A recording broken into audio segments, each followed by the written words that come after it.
Okay, now that I filled the tub, I went just a little past the arrows, which is fine. The arrows are just representing a minimum requirement of fill level. You can go a little more depending on your whatever makes you comfortable. Now let's turn this on.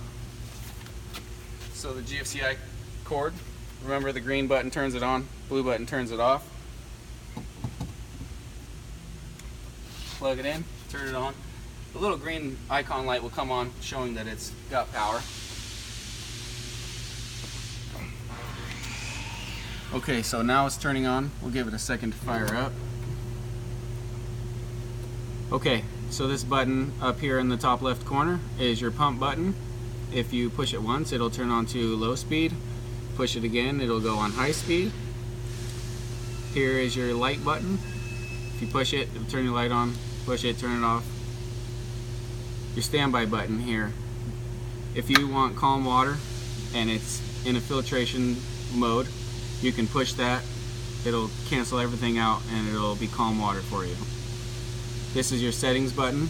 I'll get into that in a second. Here is your temperature buttons up and down.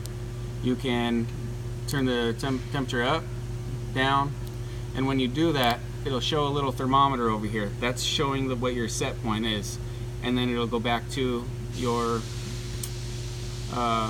running temperature right now. Okay, let's go into the settings button. If you push the settings button, it'll come up and say set. Push it again, it's filter duration.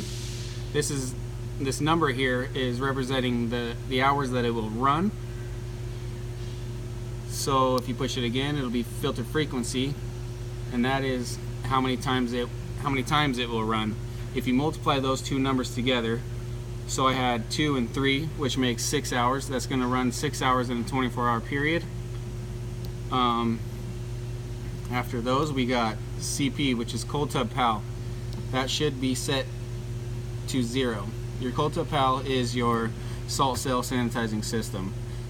When it's at 0, that represents that it is in an automated mode and it will run on its own.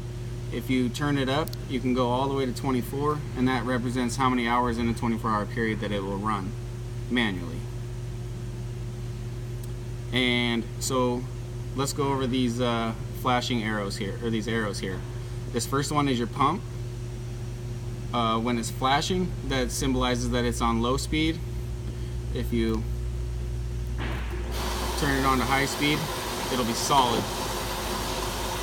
Turn it back to low speed, it starts flashing again. The snowflake icon is your chiller. That symbolizes that you're chilling. So if I turned it down, turn my set point down to 42, it'll turn on. This next one here is your light. If I turn the light on, the arrow comes up. Turn it off, the arrow goes away. Your settings icon, when it's flashing, it's trying to run a filtration mode, but it's being interrupted. But when it's solid, that means that it's in a filtration mode. And the next one is your heat. So if you turned your set point up past whatever the current temperature is, that one would come on. So the chiller and the heat icon take approximately 3 minutes when you're switching from heating to chilling, or vice versa. It takes about 3 minutes to change over. And sometimes it will come up and say pH. That it technically is an error code, but it's not. That's just showing you that your pH levels are off. Most of the time that means that they're high and you need to add some cold water rundown, and I'll go over that in a separate video.